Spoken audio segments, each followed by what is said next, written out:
Rural Americans deserve access to the best of what our country has to offer, especially health care. Across every state, every community, America's rural hospitals are the first line of defense, protecting our families, neighbors, and loved ones.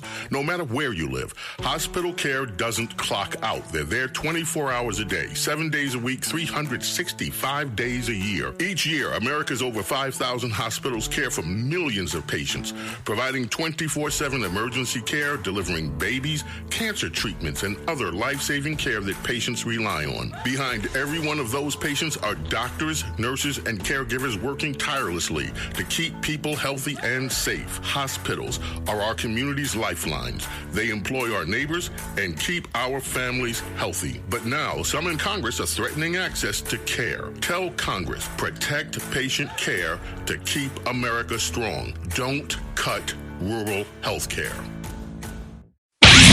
In the squadron, they called him Bullets, but we call him Greg Kelly. Greg Kelly is on the air on the Red Apple Podcast Network.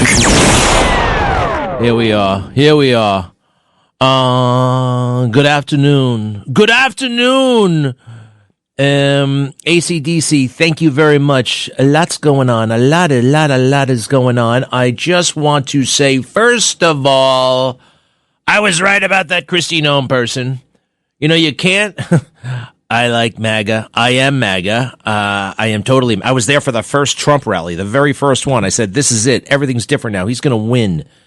My programs tend to be opinion-driven news and commentary programs with a focus on politics and culture. That intends to inform, enlighten, possibly entertain, and do so hopefully in the most compelling and interesting way possible. And that does not mean that I am, no matter what happens, it's good. President Trump, if he's got one weakness, everybody's got weaknesses. He's got more than one. I love the guy. I think he's amazing. I love the policy. I love the style. I love the history. Only this man. This is a gift. But sometimes when it comes to personnel, he's got a blind eye. All right? There were so many bad appointments in the first one. Granted, he was new to politics, and he said so. I appointed some real losers. People like Mattis, people like John Kelly, people, all across the Mike Pence. He didn't know. Now he knows. Now, like a lot of people, they can be distracted by loyalty and sometimes distracted and confused by even President Trump flattery.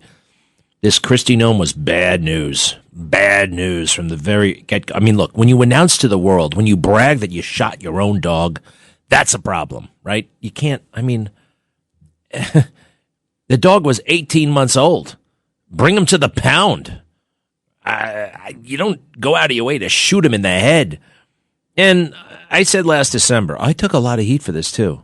It's the interesting thing. I come out and I say, I know what's going on. And I'm not going to, if I think my opinion can be helpful, and you know who actually tunes in from time to time, and when he asks me for my advice, which isn't often, but you never know when he's going to say, Greg, what do you think of that? Greg, what do you think? What's your idea? I'm going to have something to say. And I often will share it with the audience first.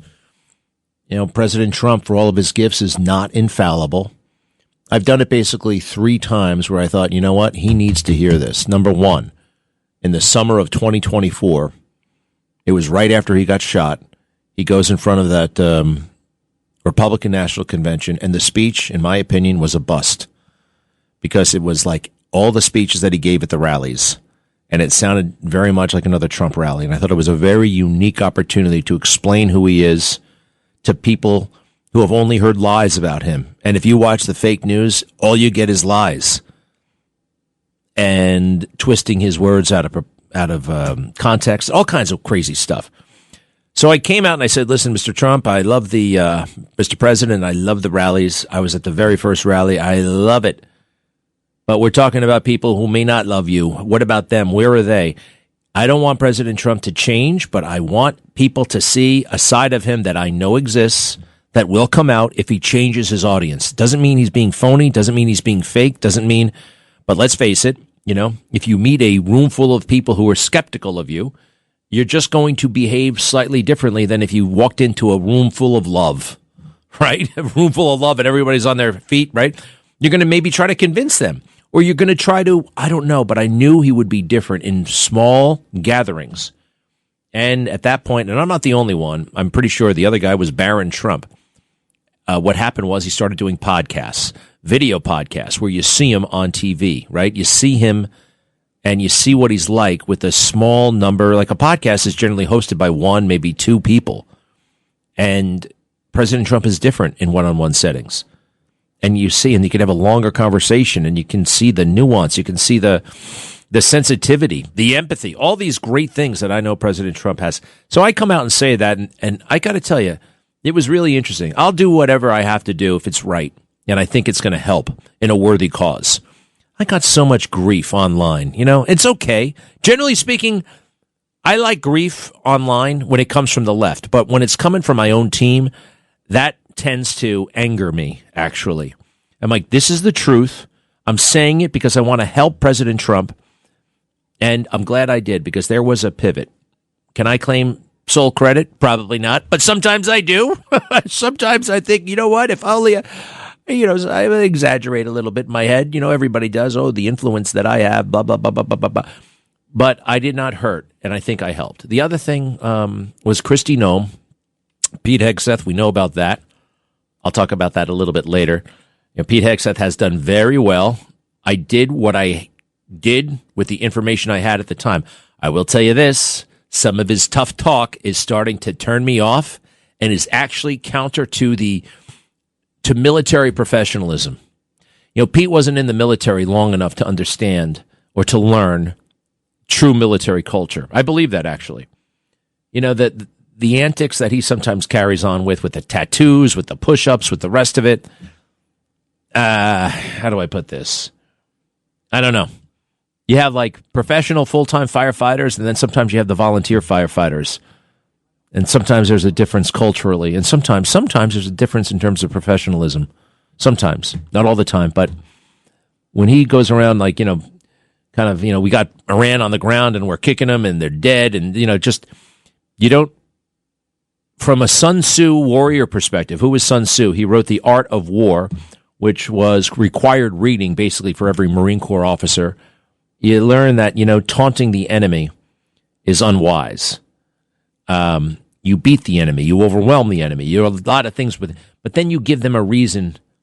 You give them a reason to like never stop fighting. You anger them. You enrage them. And an enemy that you might be subduing then suddenly finds motivation to keep fighting and to do despicable things potentially on the battlefield. Emotion is best kept out of it, and he's been injecting emotion into some of this stuff, which I don't approve of. It's not the worst thing in the world, but it's not good. It's not what military culture has actually taught for a very, very, very long time. And I'm not talking about woke, all right? My idea, my version here is not woke or anything like that. But I had to say it, and I did. Back in, when the hell was that? December, when he got appointed. Even when he got appointed, I said, you know what? I can live with this, because he is a guy who said CQ Brown needs to be fired. And very few people were saying that or willing to do that. Then I found out he paid off, you know what I found out. And it's been a bit of a mixed bag. I think his highest moment was the speech in Quantico, Virginia, where he talked about the military being too risk-averse. Back to Kristi Noem. I said in December that she needs to spend more time in the office, less time screwing around, less time on the horse, less time at the beauty parlor, less time in the makeup chair, less time in all, just doing way too much of that stuff. All the perks, the power. Look at me, aren't I hot, holding this weapon? No, you look foolish, actually. Being an administrator of the Homeland Security Department is a huge managerial challenge. It's so big and vast. You don't have time, although she did, to take beauty shots, glamour shots. You ever go to the mall for glamour shots? Remember those things? I didn't, but I've seen these. She went to the mountains for a glamour shot. Here is a commercial she made. She's a full-time security secretary, Homeland Security Secretary. Yet she makes this puff piece like she's with the, the South Dakota Tourism Bureau. You ready with that thing? I mean, I already know what Mount Rushmore looks like. I don't need Kristi Noem to show me. Go ahead. She's on a horse. Why do I love these wide open spaces? They remind me of why our forefathers came here. Not just for its beauty, but for the freedom only America provides. I'm Kristi Noem. From the cowboys who tamed the West to the titans who Stop, if you don't mind. I'm Kristi Noem. She's on a horse with makeup and a cowboy hat. She looks hot. The piece opens up, quite frankly, with the shot of her ass. Right? I mean, she's hot and she knows it, which is actually kind of not hot. Right? I'm Kristi Noem. Is she telling you anything useful? Right? We kind of know this about America, and she goes on with this crap. This is all about her being president someday or being a senator or whatever the hell she wants in her ambition. And they spent $250 million on these dopey commercials starring her. Okay, keep going. To the dreamers who chase the impossible. America has always rewarded vision and grit. Our greatness calls people to us for a chance to prosper, to live how they choose, to become part of something special. Anyone who searches for freedom can... I mean, and she's showing, rocket ships taking off and men walking on the moon and the light bulb being turned on by Edison. I'm like, this has nothing to do with Homeland Security. This has nothing to... What are you doing? What are you spending money on this garbage? Oh, America is the land of the brave, home of the free. I mean, I like that. I know that. Why are you telling me that on company time? Keep going. Always find a home here, but that freedom's a precious thing, and we defend it vigorously. Here we go. Stop. That's now we're 41 seconds into a 60-second commercial. What's the point? The point is her. She looks hot, and she wants another job in politics someday. She wants to be president, whatever. But they take out this big spot, and now this is the messaging. The last 19 seconds are about immigration and border stuff. Go ahead. Border illegally, we'll find you. Break our laws, we'll punish you. Harm American citizens, there will be consequences. But if you come here the right way, your American dream can be as big as these endless skies.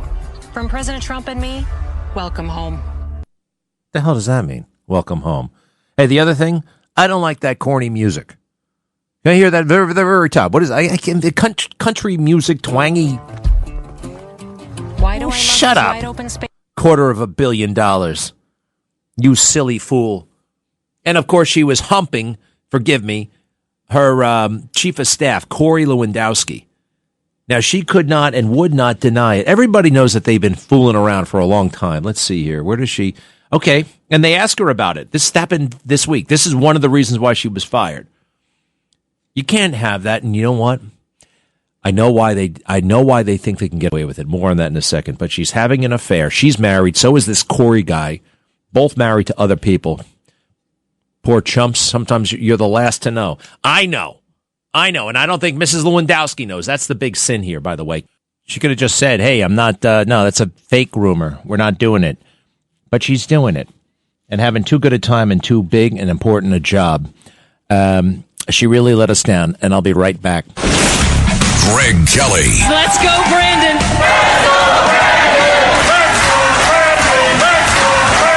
On the Red Apple Podcast Network. Greg Kelly. On the Red Apple Podcast Network. For crying out loud, they're still having the Jesse Jackson funeral. Didn't he die like a month ago? What happened? Why are these funerals over the top? 2,000 people in there. I wasn't a big Jesse Jackson fan. Oh, the Hammies up in Hammytown. Anybody remember that? No. Nobody remembers. Nobody cares. Everyone's high on dope. I counted 10 people I passed this morning. 10. 10, not 9, not 11. 10 different people were smoking joints during a 10-block walk in New York City. 10. Most of them were blue collar, you might say, right? One guy looked like he was an insane person.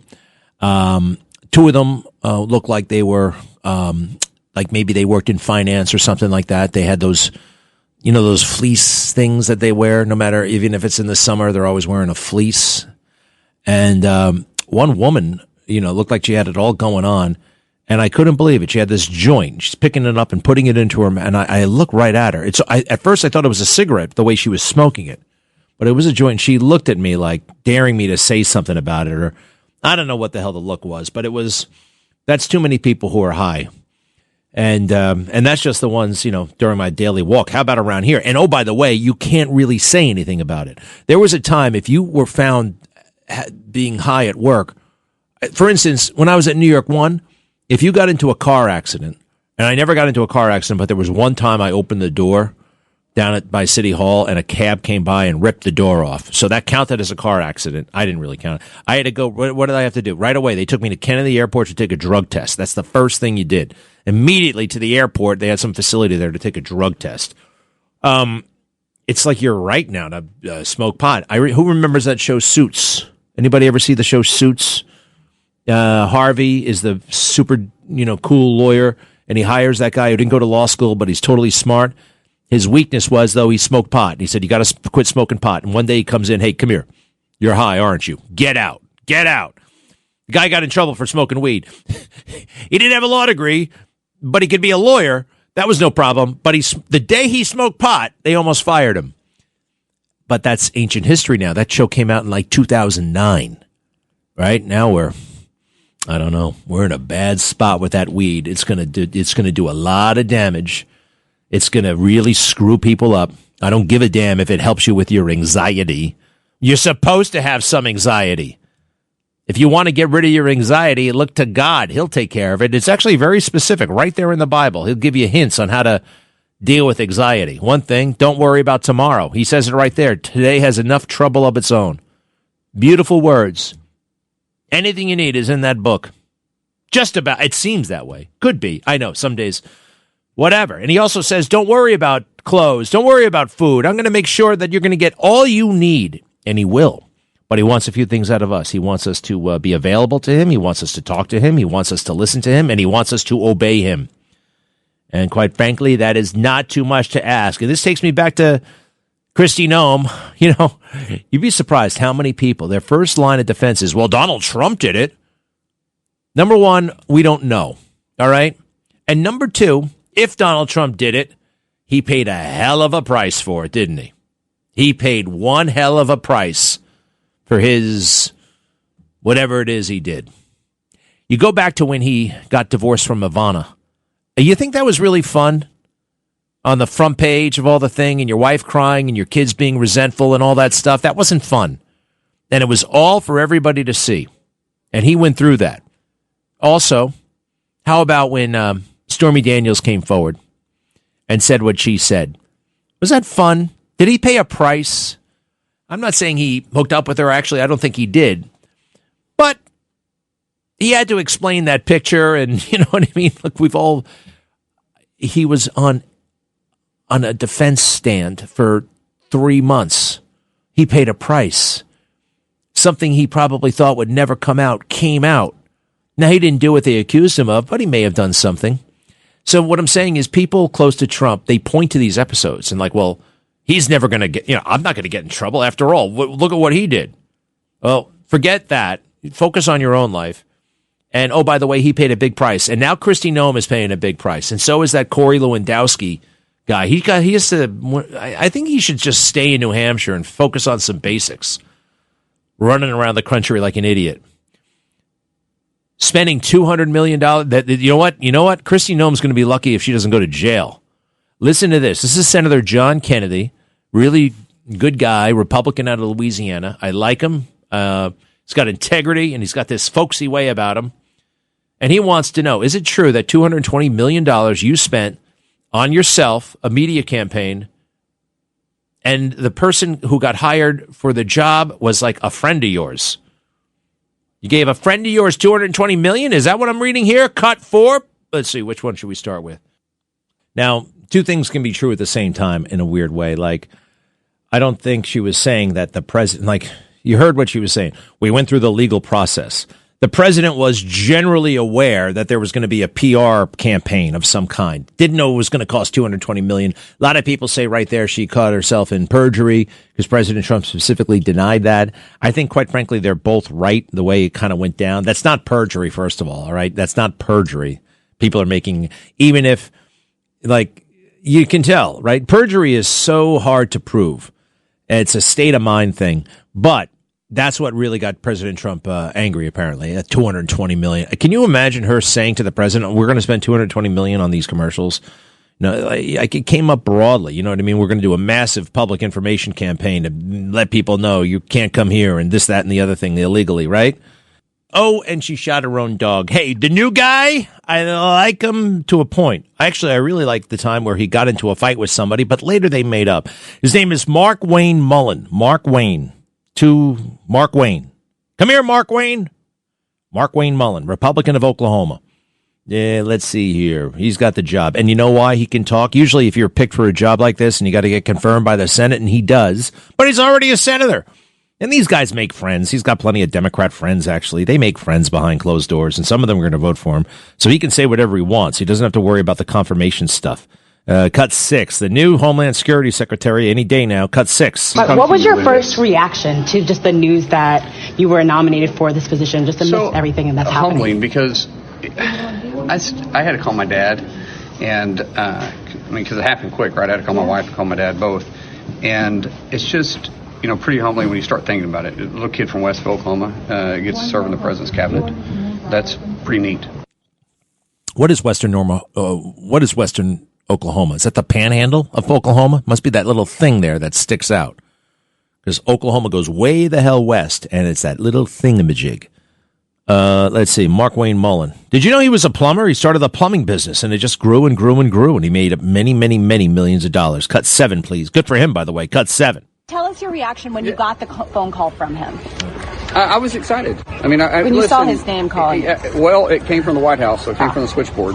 But I was excited. The president, first of all, the president, I have a really good relationship. We talk all the time anyways.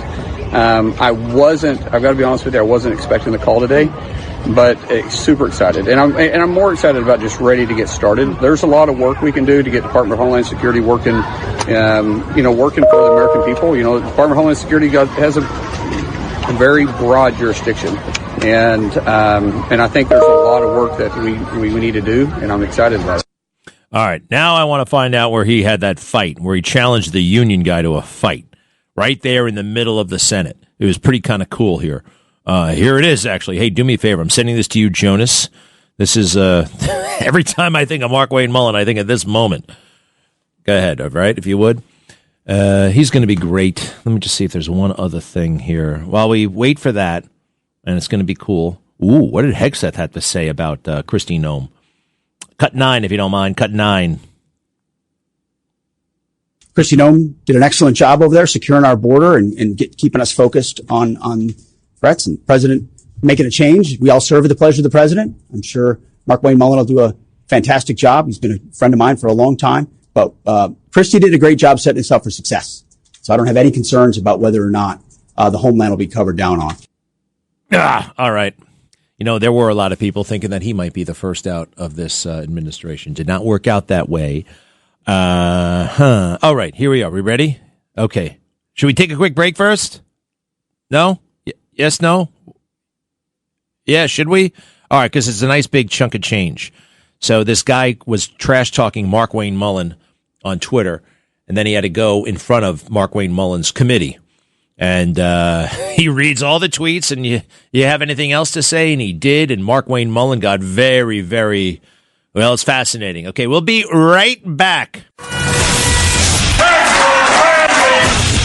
Greg Kelly on the Red Apple Podcast Network. Greg Kelly, entertaining and informative on the Red Apple Podcast Network. All right. I have not seen this in a long time. I haven't seen this since, I don't know, when the hell somebody actually really challenged somebody to a fight right there in front of everybody else. It was pretty awesome. But the next part of the story is even awesomer. So it's this union guy, I forgot, AFL-CIO, Brian Quinn. He's some labor leader, tends to be Democrat, but I think he went with Trump. But he's got a little, whatever. So here's the moment where a sitting U.S. senator during a committee hearing basically is going to fight somebody. All right, go ahead. Everybody knows this. Here in the last time, him and I kind of had a back and forth. Appreciate your demeanor today. It's quite different. But after you left here, you got pretty excited about the keyboard. In fact, you tweeted at me 1, 2, 3, 4, 5 times. And let me read what the last one said. It said, greedy CEO who pretends like he's self-made. Sir, I wish you was in the truck with me when I was building my plumbing company. Myself and my wife was running the office because I sure remember working pretty hard and long hours. Pretends like he's self-made. What a clown. Fraud. Always has been, always will be. Quit the tough guy act in these Senate hearings. You know where to find me. Any place, anytime, cowboy. Sir, this is a time, this is a place. If you want to run your mouth, we can be two consenting adults. We can finish it here. Okay, that's fine. Perfect. You want to do it now? I'd love to do it right now. Well, stand your butt up then. You stand your butt up. Oh, hold on. Big guy. Oh, stop it. Is that your solution every poll? No, sit down. Oh, you're a clown. Sit down. Okay. You're a United States Senator. Sit down. Active. Oh, okay. Sit down, please. All right. Can I respond? Mr. Hold it. If Hold we on. can, no, This is I have what the he mic. said. I'm sorry. This is Hold what it. he said. You'll have your time. Okay. Can I respond? Oh, no, you can't. This is a hearing. And God knows the American people have enough of contempt for Congress. Let's not I don't make like it worse. thugs and bullies. You have, And that's you what- have I don't the like mic. you because you Hold just it. described yourself. Hold it. You have the mic. Yeah. You have time. All right. Make your statement. Then let everybody know. Well, all right. That was pretty ugly, right? And he got up and to be honest, I don't think he handled it that great. But what's beautiful is a few days later, maybe it's a couple of weeks later, I don't know, at some point they actually get together and they make up and they're joking with each other. And it seems like they actually became genuine friends, which is nice. I love it when enemies make up, right? It really, it's inspiring. And quite frankly, you don't see that all that often, do you? Right? You don't see it. People hold grudges forever. Let's see here. Ooh, this is Iran's foreign minister. Bad guy. Should we kill him too? I mean, he seems like a high value target. I don't know.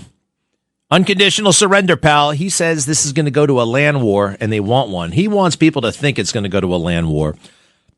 Excuse me if you don't mind. Cut 17. His name is Abash Aragashi.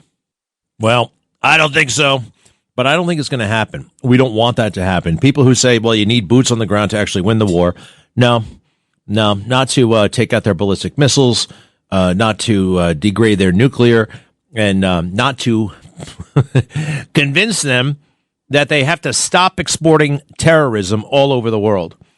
And, we're going to have to kill some people to get to the level where people will say, you know what, that's probably a good idea. It's not in our national interest to keep exporting terrorism all over the world. So that's kind of fascinating. That's a little bit of a thing, isn't it? It's a thing. Cuba. Do you say it Cuba or Cuba? The president is talking about Cuba's under immense pressure right now internally. There is an energy crisis there. We've kind of helped it along, but it's just a squeeze. And they're a communist country. They have basically no power. And it looks like pretty soon the regime will be finished. And who the hell is the president of Cuba? Is it Fidel Castro's brother still? Is he alive? Raul? I think it's Raul. He's been around for a long time. He's close to 100 years old now. Very weak. The government is weak. The economy is in total shambles. And it looks like it's just poised to be knocked over. And I think he could blow wind, and it would probably yield to capitalism and freedom. And that would be great. I want a word from President Trump about all this stuff, about the immunity thing. You have immunity, but you also have a ticket to heaven if you don't actually drop down those weapons. Cut 19, please. Cut 19. I'm once again calling on all members of the Iranian Revolutionary Guard, the military, and the police to lay down their arms. They're only going to be killed. And now is the time to stand up for the Iranian people and help take back your country. You're going to have a chance after all these years to take back your country. Accept immunity. We'll give you immunity. And we'll be giving you really the right side of history, because that's what it is. So you'll be perfectly safe with total immunity, or you'll face absolutely guaranteed death, and I don't want to see that. I want people to live lives. I don't like killing, but sometimes it's necessary. And he's upped it. He's seeking unconditional surrender. I want unconditional surrender. We're not going to guarantee you immunity, but it's very interesting. Oh, you can't get unconditional. That's so unrealistic. Unconditional surrender. Well, you're already talking about surrender, right? It's a given that you're going to surrender. Now, is it going to be unconditional or is it going to be with conditions? It's a very interesting psychological trick that President Trump has been kind of doing his entire professional life. It works. Not that it doesn't matter all that much, but Meghan Markle has lost her Netflix show. Ooh. Oh, well, don't care. That Louisiana mayor has registered as a sex offender. You know, let's face it, I don't know what's going on, but something clicks in our mind when the sex offender is a female and she's attractive, right? I mean, I don't know why that is. I kind of wish it wasn't, but it is. And they know. I mean, really, what difference does it make that this town I never heard of in Louisiana has a mayor who hooked up with a 16-year-old boy, right? Now, why would we really care? It's not like it's New Orleans. It's not like it's a United States senator, huh? But it's a pretty woman. And people like to think about that kind of stuff. We're animals. On some level, we're animals. And it's disgusting and all that stuff, but why do they feature it? Why do I know all about this woman? I even know where she has tattoos. They had a big story today where all of her tattoos are. She has one on her abdomen, whoa, that says, I love you. How about that one? She's got them on her wrist. She's got a heart on her hip. Now, why do they tell us all this stuff? Well, the sex register data assembly, all that is information, but people read it. And, well, it is what it is. Meanwhile, the whole idea that the Iranian war is taking place to knock the Epstein stuff off the front pages, please, okay? Please, knock it off with that stuff. And it doesn't matter, like, distracted. What, CNN is distracted? There's still people. There's still committees. There's still, sometimes we think the things that we can see and hear on the radio or on TV or on the internet is everything that's going on. It's not. It's the tip of the iceberg. We'll be right back. Thanks for listening to The Greg Kelly Show. You can hear The Greg Kelly Show weekdays at 12:15 on 77 WABC. If you like the podcast, share it with your friends and listen anytime at WABCRadio.com and download the WABC Radio app. Hit that subscribe button on all major podcast platforms. Plus, follow WABC on social on Instagram, TikTok, Facebook, and X. See you next time for a new episode so you never have to wonder. What the heck is going on here? Listen to this podcast now on the Red Apple Podcast Network. Why is the middle class shrinking? Why are people facing an affordability crisis while marginalized individuals called informals grow in numbers? Join me as I travel the world, speaking with people living in invisibility, the leaders working to solve it, and uncovering the hard truths shaping our economy and daily reality. Download all of Red Apple Media's podcasts right now through your favorite podcast platform.